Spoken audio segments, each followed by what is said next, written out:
கிறிஸ்து தம்மையே தாழ்த்தி கொண்டார், எனவே கடவுளும் கிறிஸ்துவை உயர்த்தினார்.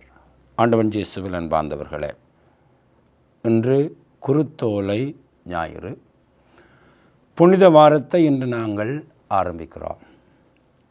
நம்முடைய கிறிஸ்தவ வாழ்வில் ஒரு மிக முக்கியமான வாரம் என்றால் அது இந்த புனித வாரமாகத்தான் இருக்க முடியும்.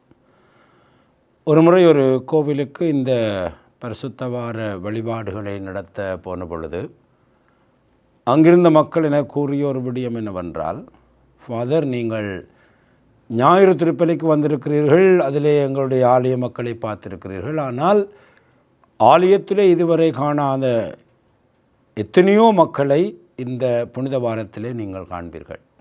இந்த புனித வாரத்திலே எங்களுடைய ஆலயம் மக்கள் வெள்ளத்தினால் வழிந்தோடும் என்று சொன்னார். உண்மைதான். ஏனென்றால் இந்த புனித வாரம் என்பது கிறிஸ்தவத்தினுடைய ஒரு மையம், கிறிஸ்தவத்தினுடைய ஒரு இதயம் என்று சொல்லலாம். அப்படியான ஒரு வாரத்தை தான் இன்று நாங்கள் ஆரம்பிக்கின்றோம். இந்த மீட்பின் வரலாற்றினுடைய பாஸ்கா மறைபொருளை நினைவு கூறுகின்ற ஒரு அழகான வாரம். ஆகவே இன்று இந்த குருத்தோலை ஞாயிறுவை நாங்கள் ஆரம்பிக்கிற பொழுது இறைவன் நமக்கு தருகின்ற ஒரு முக்கியமான செய்தி எதுவென்பதைத்தான் இன்று நாங்கள் சிந்திக்க அழைக்கப்படுகின்றோம். அதற்காக நான் தெரிந்து கொண்ட வாசகம் இன்றைய 2ஆம் வாசகத்தின் அடிப்படையில் ஒரு செய்தியை நாங்கள் பெற்றுக்கொள்ள முயலுவோம். இன்றைய 2வது வாசகம் புனித பவுல் பிலிப்பியருக்கு எழுதிய திருமுகத்திலே 2ஆம் அதிகாரம் 6 தொடக்கம் 11 வரையான வார்த்தைகள். இது ஒரு கிறிஸ்து இயல் பாடல். ஆதி திருச்சபையிலே இயேசுவை எப்படி மக்கள் புரிந்து கொண்டார்கள், அதை எப்படி ஒரு பாடலாக்கினார்கள், அந்த பாடலை ஒவ்வொரு நாளும் பாடினார்கள், தங்கள் வழிபாடுகளை பாடினார்கள். இவர்தான் இயேசு கிறிஸ்து என்று சொல்லுகின்ற அளவுக்கு இந்த கிறிஸ்து இயல் பாடல் என்று சொல்லுகிறது. இதை நாங்கள் மனப்பாடம் செய்து கொள்ள வேண்டும். கிட்டத்தட்ட 6 தொடக்கம் 11 வரையான வார்த்தைகள். மிக மிக அழகான ஒரு பாடல். இதுதான் எங்களுடைய ஆன்மீகத்தினுடைய மையம் என்பதை நாங்கள் புரிந்து கொள்ள வேண்டும். இந்த 6வது வசனத்துக்கு முன்பாக இருக்கிற 5வது வசனம் மிக முக்கியமானது. அதாவது, கிறிஸ்து கொண்டிருந்த மனநிலையே உங்களிடம் இருக்கட்டும் என்று பவுல் சொல்லுகிறார். இந்த பரிசுத்த வாரத்திலே அது எங்களுக்கு முக்கியமான ஒரு வசனம். கிறிஸ்து கொண்டிருந்த மனநிலையே உங்களிடம் இருக்கட்டும். அதாவது இன்று அவர் 2 பவனிகள், ஒன்று வெற்றிகரமான பவனி, 2வது சிலுவை நோக்கிய பயணி. அதுக்கு பிற்பாடு இந்த வியாழக்கிழமை, வெள்ளிக்கிழமை, ஞாயிற்றுக்கிழமை எல்லாவற்றையும் நாங்கள் சிந்திக்கிற பொழுது ஒரு விடயத்தை திருச்சபை எங்களுக்கு சொல்லுகிறது: கிறிஸ்து கொண்டிருந்த மனநிலையே உங்களிடம் இருப்பதாக. ஆகவே அந்த மனநிலையை நாங்கள் வாழத்தான் இந்த பரிசுத்த வாரம் எங்களுக்கு அழைப்பு விடுகிறது. கிறிஸ்து கொண்டிருந்த மனநிலை என்ன? அவர் தன்னை தாழ்த்தினார், எனவே கடவுள் அவரை உயர்த்தினார். கிறிஸ்து தம்மையை தாழ்த்தி கொண்டார், எனவே கடவுளும் கிறிஸ்துவை உயர்த்தினார். இது ஒரு முரண்பாடு போல தோன்றுகிறது. It looks like a paradox. அதாவது, தாழ்த்துகிற பொழுது நீ உயர்த்தப்படுவாய். ஆகவே தாழ்த்துகின்ற மனநிலை தான் கிறிஸ்துவிடம் இருந்த ஒரு மனநிலை, வெறுமையாக்குகின்ற ஒரு மனநிலை.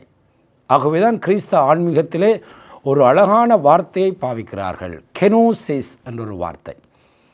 கெனோசிஸ் என்றால் ஆங்கிலத்திலே செல்ஃப் எம்டியிங், என்னையே நான் வெறுமையாக்குவது. ஆகவே இந்த பரிசுத்த வாரத்தில் நுழைகின்ற பொழுது திருச்சபை நமக்கு தருகின்ற ஒரு வார்த்தை கெனோசிஸ். அதை சற்று ஆழமாக நாங்கள் இன்று சிந்திப்போம். கிறிஸ்துவிடம் இருந்த மனநிலை எதுவென்றால் கெனோசிஸ், செல்ஃப் எம்டியிங், தன்னையே சுயத்தையே வெறுமையாக்குகின்ற ஒரு நிலை. ஆகவேதான் இந்த 6வது வசனத்திலிருந்து 8வது வசனம் வரை நாங்கள் பார்க்கிறோம், கடவுள் வடிவில் விளங்கிய கிறிஸ்து. இப்போ கிறிஸ்துவுடைய நிலை எதுவென்றால் கடவுள் வடிவில் விளங்கிய கிறிஸ்து கடவுளுக்கு இணையாக இருக்கும் நிலையை வலிந்து பற்றி கொண்டிருக்க வேண்டியது ஒன்றாக கருதவில்லை. நான் கடவுள் தன்மையில் இருக்கிறேன், தந்தையோடு பரிசுத்த ஆவியோடு ஒன்றாக இருக்கிறேன், தெய்வீகத்திலே இருக்கிறேன் என்ற இயல்பை வலிந்து பற்றி கொண்டிருக்க வேண்டியதாக, அதை விடாமல் இறுகி பிடிச்சு கொண்டிருக்கிற ஒரு நிலையை அவர் கொண்டிருக்கவில்லை. மாறாக என்ன செய்தார் என்றால், அவர் தம்மையே வறுமையாக்கி, இதுதான் கெனோசிஸ் என்று சொல்கிறோம். தம்மையே வறுமையாக்கிய பிற்பாடு எவ்வாறு வாழ்ந்தார் என்றால், முதல் இருக்கிற நிலைக்கும் இப்போ இருக்கிற இடையிலே பெரிய ஒரு வித்தியாசம். எப்படி என்றால், தெய்வீகத்திலே அந்த வல்லமையிலே நாங்கள் பார்த்தோம், இந்த டிரான்ஸ்ஃபிகரேஷன், அங்கே எப்படி ஆண்டவருடைய அந்த தெய்வீகம் எங்களுக்கு காட்சி கொடுக்கப்பட்டது. இயேசு மறுவுரு காணப்படுது.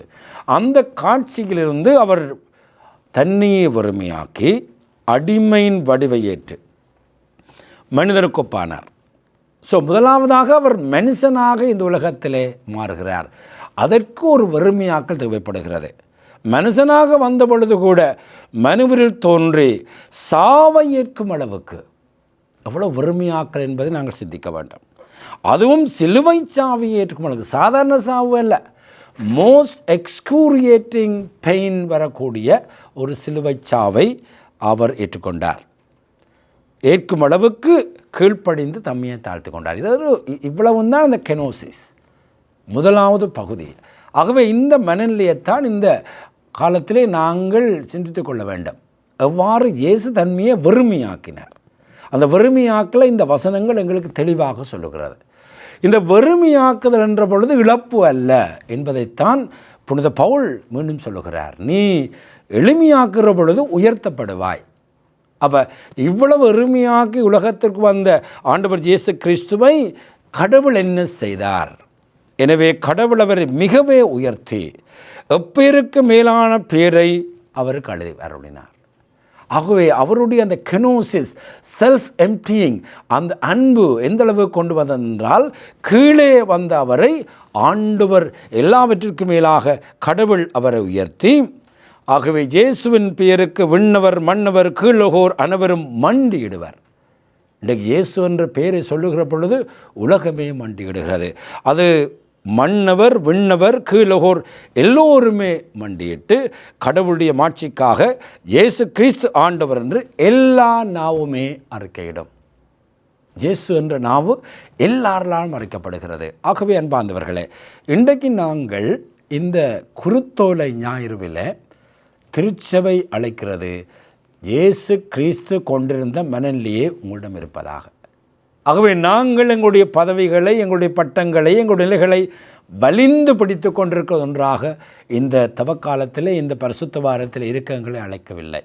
அல்லது போனால் அதிகாரங்களை எல்லாவற்றையும் நாங்கள் எவ்வளவு முயற்சி செய்து அதை பெற்று அதை வலிந்து பிடித்து கொண்டிருக்க ஒன்றதாக அல்ல. இந்த தவக்காலத்திலே, இந்த பரிசுத்த வாரத்திலே எங்களை இழப்பதற்கு ஆண்டவர் அழைக்கிறார். அவ்வாறு இழக்கிற பொழுது நீயும் உயர்த்தப்படுவாய் என்பதைத்தான் இன்றைய வாசகம் எங்களுக்கு சொல்லுகிறது. இதை எங்களுடைய திருச்சபையிலே புனிதர்கள் எங்களுக்கு வாழ்ந்து காட்டியிருக்கிறார்கள். பலர் வாழ்ந்து காட்டியிருக்கிறார்கள், வாழ்ந்து காட்டிக்கொண்டிருக்கிறார்கள். மிக எளிமையாக தங்களுடைய எல்லாவற்றையும் விட்டு தங்களை வெறுமையாக்கி பணி செய்கின்ற பலரை நாங்கள் பார்க்கிறோம். முதலாவதாக அன்னை தெரேசாளுடைய வாழ்வை நாங்கள் பார்க்கிற பொழுது இந்த கெனோசிஸ், செல்ஃப் எம்ப்டியிங் லவ், மற்றவர்களுக்காக தங்களை வெறுமையாக்குகின்ற ஒரு வாழ்வை அன்னை தெரேசாளுடைய வாழ்க்கையிலே நான் பார்க்கிறேன். அன்னை தெரேசாள் ஒரு எல்லா விதமான வசதியுடைய ஒரு கன்னியர் மடத்திலே வாழ்ந்து கொண்டிருந்த ஒரு கன்னியாஸ்திரி. மிகவும் பிரசித்தி பெற்ற பாடசாலையிலே படிப்பித்து கொண்டிருந்த கன்னியாஸ்திரி. எல்லா விதமான வசதியும் அந்த கன்னியர் மடத்திலே இருந்தது. ஆனால் அந்த தாய் ஒவ்வொரு நாளும் படுக்க போகிற பொழுது தன்னுடைய அறை கதவை திறந்து வெளியே பார்க்கிறார். அதாவது என்னிடம் இருக்கிற எல்லாமே எனக்கு போதும் என்கின்ற ஒரு திருப்தியோடு அவர் வாழவில்லை. உலகத்தை பார்க்கிறார். எப்படி இருக்கிறது பார்க்கிற பொழுது கீழே சேரி ஒரு நேர உணவுக்காக போராடுகின்ற ஒரு மனுக்குலம் வாழ்ந்து கொண்டிருக்கிறது. அதை பார்க்கிற பொழுது அவருக்குள்ளே பெரிய ஒரு கேள்வி, என்னால் என்னிடம் இருக்கின்ற இந்த வாய்ப்புகள் வசதிகளை எல்லாம் விட்டு அந்த மக்களுக்காக என்னை அர்ப்பணிக்க முடியுமா என்று சிந்திக்கிற பொழுதுதான் ஒரு புகையிரத வண்டியிலே போகிற பொழுது அழைப்புக்குள் ஒரு அழைப்பை அவர் காணுகிறார். ஆண்டவர் வித்தியாசமான வாழ்வுக்கு அழைக்கிறார் என்று ஒரு சில ரூபாய்களோடு அந்த கன்னியர் மடத்தில் இருந்த எல்லா வாய்ப்பு வசதிகளையும் விட்டு தெருவிலே சேர்ந்து தொழுநோயாளிகள், கைவிடப்பட்டவர்களை அவர் தன்னுடைய வாழ்க்கையை அரவணைக்கிறார். இதுதான் அன்பார்ந்தவர்களே கெனோசிஸ். அவர் அன்னை தெரேசால் தனக்கு கிடைத்த அதை விடாமல் பற்றி கொண்டிருக்கிறதோ வேண்டியதாக கருதவில்லை. எல்லாவற்றையும் விட்டு தெருவிலே வந்து பணிபுரிகின்ற ஒரு கன்னியாஸ்திரியாக. ஆகவேதான் கடவுளும் அவரை உயர்த்தினார். அவர் மரணிக்கிற பொழுது, இந்தியாவிலே ஒரு ஜனாதிபதி மரணித்தால் எப்படியான ஒரு இறுதி ஊர்வலம் இருக்குமோ அப்படியான ஊர்வலத்தை ஒரு கன்னியாஸ்திரிக்கு, ஒரு கிறிஸ்தவ பெண்ணுக்கு இந்திய அரசு கொடுத்ததென்றால் எல்லாவற்றிற்கும் மேலாக அவரை இறைவன் உயர்த்தி இருக்கிறார். இன்னும் ஒரு உதாரணத்தை பார்க்கிற பொழுது நம்முடைய திருத்தந்தை பிரான்சிஸ் அவர்கள், அவருடைய வாழ்வு முழுவதுமே ஒரு கெனோசிஸ் என்று தான் சொல்ல முடியும். Self emptying love. எதற்காக அவர் வறுமையாக்குறாருன்னா மனுக்குலத்திற்காக. அவர் கர்தினாலாக அங்கே வத்திக்கானுக்கு வந்த பொழுது மார்த்தா இல்லத்திலே தங்கினார். ஒரு சாதாரண கர்தினாலாக தங்கினார். ஆனால் அவர் திருத்தந்தையாக தெரிவு செய்யப்பட்ட பொழுது அங்கிருக்கின்ற அந்த திருத்தந்தைக்காக இருக்கிற பிரமாண்டமான கட்டடத்துக்குள்ளே அவர் போக விரும்பவில்லை. எனக்கு அது தேவையில்லை, எளிமையாக வாழ விரும்புகிறேன் என்று இப்பொழுது கூட அவர் மார்த்தா இல்லத்திலே மிக மிக எளிமையான ஒரு வாழ்வு, எளிமையான உணவு, எளிமையான ஒரு வாழ்வை அவர் வாழ்ந்து கொண்டிருக்கிறார். ஒரு முறை ஒரு பத்திரிகையாளர் அவருக்கு பேட்டி காண போன பொழுது அவருடைய மேசையை பார்த்தால் அதிலே ஒரு சின்ன சிலுவையும் ஒரு விவிலியமும் அவருடைய நாள் சபம் சொல்லுகிற புத்தகத்தை பார்த்த பொழுது மிக எளிமையான ஒரு திருத்தந்தையை நாங்கள் பார்க்கிறோம். இது எதை காட்டுகிறது என்றால், அவர்கள் இந்த கிறிஸ்து கொண்டிருந்த மனநிலையை தங்களுக்குள்ளே வைத்து கொண்டிருக்க அவர்கள் முயற்சிக்கிறார்கள், வாழ்ந்து காட்டுகிறார்கள். ஆகவே தான் பிலிப்பியர் திமோத்திலே பவுல் சொல்வது போல, கிறிஸ்து இயேசு கொண்டிருந்த மனநிலையே உங்களிடம் இருப்பதாக. கிறிஸ்து இயேசுவிடம் இருந்த மனநிலை என்ன? கெனோசிஸ், செல்ஃப் எம்ப்டியிங் லவ். வெறுமையாக்கல், தன்மையே வெறுமையாக்கி அடிமையின் தன்மை கொண்டு மனிதருக்கு ஒப்பானார் இயேசு கிறிஸ்து. ஆகவே அன்பார்ந்தவர்களே, இந்த குருத்தோலை ஞாயிறுவிலே இயேசுவோடு பயணிக்கிற பொழுது இந்த வெறுமையாக்குகின்ற அந்த அன்பு என்னிடம் இருக்கிறதா? ஒரு தாயாக, ஒரு தந்தையாக, பிள்ளைகளாக, வேலை செய்கிறவர்களாக, குருக்களாக, துறவிகளாக எங்களை வெறுமையாக்கக்கூடிய ஒரு அன்பு இந்த பரிசுத்த வாரத்திலே என்னுக்குள்ளே வருகிறதா? மன்னிக்க முடியாத வரட்டு கௌரவங்கள், நான் என்கின்ற மதமைகள் மற்றும் என்னுடைய அதிகார மோகம் போன்ற பலவிதமான விடயங்கள், என்னை அடிமைத்தனத்தை கொண்டு வைத்திருக்கின்ற பலவிதமான விடயங்களை விட்டு கொடுக்கக்கூடிய அந்த கெனோசிஸ் என்னிடம் இருக்கிறதா என்பதை நாங்கள் சிந்தித்து பார்ப்போம். ஆகவே தான் இயேசு என்று பயணிக்கிற பொழுது முதலாவதாக ஓசானா ஓசானா என்று மக்கள் வரவேற்று கொண்டு போகின்ற பவனியாக இருக்கலாம், அல்லது போனால் கல்வாரியை நோக்கி நடந்த ஒரு பயங்கரமான அனுபவமிக்க ஒரு பயணமாக இருக்கலாம். இந்த ரெண்டு பயணத்திலையும் நாங்கள் பார்ப்பது அவருடைய வெறுமை. எல்லாவற்றையும் விட்டுவிட்டு மனுக்குலத்துக்காக தன்னையே முழுமையாக விட்டு கொடுத்து சாவை ஏற்கும் அளவுக்கு, சிலுவை சாவை ஏற்கும் அளவுக்கு இயேசு தாழ்த்தினார். ஆகவே தான் இன்று அவர் உயர்த்தப்படுகிறார். 2000 ஆண்டுகளுக்கு பிற்பாடும் அந்த மாபெரும் ஊர்வலத்தை இன்று நாங்கள் சிந்திக்கிறோம் என்றால் அதுக்கு அடிப்படை காரணம் அவரிடமிருந்த வெறுமையாக்கல். ஆகவே இந்த வாரம் முழுவதும் நாங்கள் இந்த மனநிலையை பதிக்க முயலுவோம். எந்தெந்த இடங்களிலே எங்களை வெறுமையாக்க ஆண்டவர் அழைக்கிறார், எந்தெந்த இடங்களிலே எங்களை தாழ்ச்சியோடு வாழ ஆண்டவர் அழைக்கிறார், அதை நாங்கள் இனங்கண்டு கொண்டு பயணிக்கிற பொழுதுதான் நாங்களும் இந்த பரிசுத்த வாரத்திலே, புனித வாரத்திலே உயர்த்தப்படுவோம்.